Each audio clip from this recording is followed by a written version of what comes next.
नमस्कार, मैं हूं अभिषेक उपाध्याय। आप देख रहे हैं टॉप सीक्रेट। महाराष्ट्र में आज वोटिंग हो रही है, लेकिन एक बात की चर्चा यूपी में जबरदस्त है। वो बात ये कि अगर महाराष्ट्र बीजेपी ने जीत लिया तो यूपी में क्या होगा। चर्चा इस बात की है कि फिर यूपी में गदर होगा। आप ये सोचिए कि महाराष्ट्र की जीत का अगर यूपी में असर होना बताया जा रहा है तो इसके पीछे कुछ तो कारण होंगे। बिना आग के धुआं नहीं होता है, और ये धुआं अभी से नहीं है। साल 2024 में जब नतीजे आए 4 जून के बाद से ही ये धुआं गहराता जा रहा है, क्योंकि नतीजों में बीजेपी की बुरी हार हुई। वो पिछले चुनाव की 62 सीटों से घट करके 33 सीटों पर सिमट गई, और इसके पीछे एक बड़ा कारण बताया गया योगी राज को।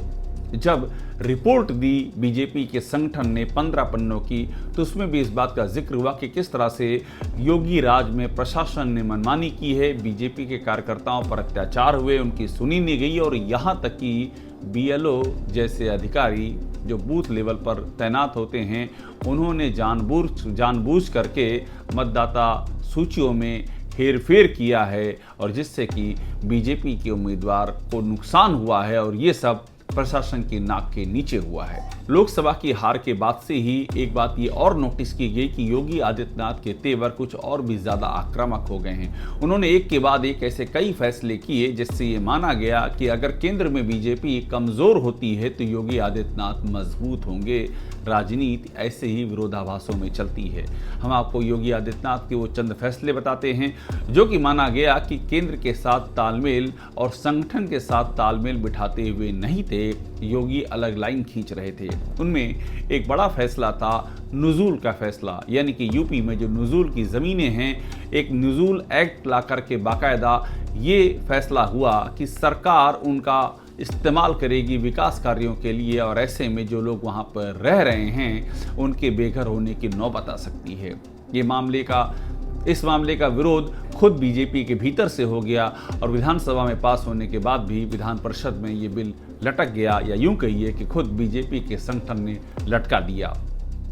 पर ये इकलौता फैसला नहीं था। इसके अलावा पंतनगर, लखनऊ के पंतनगर में बुलडोजर चलाने का फैसला जो बाद में वापस लेना पड़ा, शिक्षकों की डिजिटल अटेंडेंस का फैसला जो बाद में वापस लेना पड़ा, पीसीएस, आरओ और एआरओ की परीक्षा को एक की जगह 2 दिन और 1 से अधिक शिफ्टों में कराए जाने का फैसला जो बाद में वापस लेना पड़ा।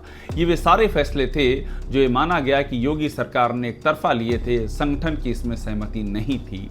और सबसे बड़ी बात तब आई जब एक फैसला किया गया कि डीजीपी की जो नियुक्ति होगी यूपी में, वो एक कमेटी करेगी। यूपी सरकार ने बाकायदा इसको कैबिनेट से पास करा लिया, और वो जो कमेटी है उसका गठन यूपी सरकार के इस आदेश से हुआ है। और ऐसे में ये अभी तक जो एक परंपरा, एक नियम चला आ रहा था कि केंद्र में यूपीएससी को प्रस्ताव भेजे जाते हैं संघ लोक सेवा आयोग को, और वो जो पैनल भेजता है उनमें से किसी एक की नियुक्ति होती है। आसान भाषा में समझें कि केंद्र की एक संस्था जिस नियुक्ति को करती है, उस नियुक्ति का अधिकार केंद्र से लेकर के राज्य ने, यानी कि यूपी ने अपने हाथों में ले लिया। और देश में कोई भी बीजेपी शासित राज्य ऐसा नहीं है जिसने ये काम किया हो। यूपी इकलौता ऐसा राज्य है जिसने ये काम किया। तो माना गया कि बीजेपी जो कमजोर हुई है लोकसभा में, उससे योगी और भी ज्यादा मजबूत हुए हैं। लेकिन बीच में हरियाणा का पेंच आ गया। हरियाणा में बीजेपी ने जबरदस्त वापसी कर ली। हरियाणा में बीजेपी ने सरकार बना ली, और इससे बीजेपी मजबूत हुई। लेकिन यहाँ भी योगी आदित्यनाथ का बटेंगे तो कटेंगे, इसका जमकर के प्रचार किया गया। एक तबके के द्वारा ये फैलाया गया कि इसी नारे के चलते ही बीजेपी यहाँ पर जीती है, तो ये रस्साकसी यहाँ भी बढ़ती गई। उसके बाद महाराष्ट्र में भी ये बटेंगे तो कटेंगे का जादू चलेगा क्या, इस तरह के भी पोस्टर वहाँ पर लगा दिए गए। माना गया कि जो योगी समर्थक तबका है वो लगातार ये बताने की कोशिश कर रहा है कि योगी आदित्यनाथ अभी भी कमजोर नहीं हुए हैं। मगर बीजेपी के भीतर से ये आवाज लगातार उठती आ रही है कि जो बीजेपी की हालत पहले थी वो अब नहीं रह गई है।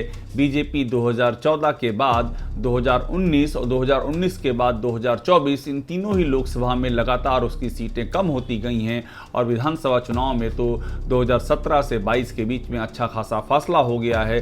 2017 में बीजेपी की सीटें 325 थीं, जो कि 2022 में सिर्फ 255 रह गई हैं और इसका भी जिम्मेदार योगी सरकार की कार्यशैली को बीजेपी का एक बड़ा तबका मानता आया है। ऐसे में माना जा रहा है कि अगर महाराष्ट्र में बीजेपी जीत जाती है तो फिर हरियाणा और महाराष्ट्र इन दोनों की जीत से केंद्र मजबूत होगा और ये योगी आदित्यनाथ के लिए मुश्किल भरी स्थिति हो सकती है।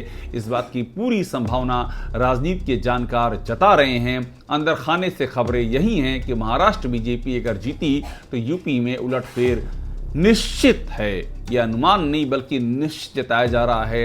अगले 2 महीने के भीतर यूपी में कोई बड़ा बदलाव हो सकता है और इसीलिए महाराष्ट्र के परिणाम पर यूपी की निगाहें लगी हुई हैं। महाराष्ट्र में जो भी होगा उससे बहुत हद तक यूपी का भविष्य तय होगा और अगर बीजेपी महाराष्ट्र जीतती है तो यूपी में बड़ा बदलाव तय है। अखिलेश यादव भी इस बात को कह चुके हैं, एक नहीं बल्कि कई बार वो कह चुके हैं कि महाराष्ट्र में परिणाम जो भी हो उसका असर यूपी पर आना तय है। राजनीति के जानकार भी इसी बात की पुष्टि कर रहे हैं। तो ऐसे में महाराष्ट्र पर सबकी निगाहें लगी हुई हैं।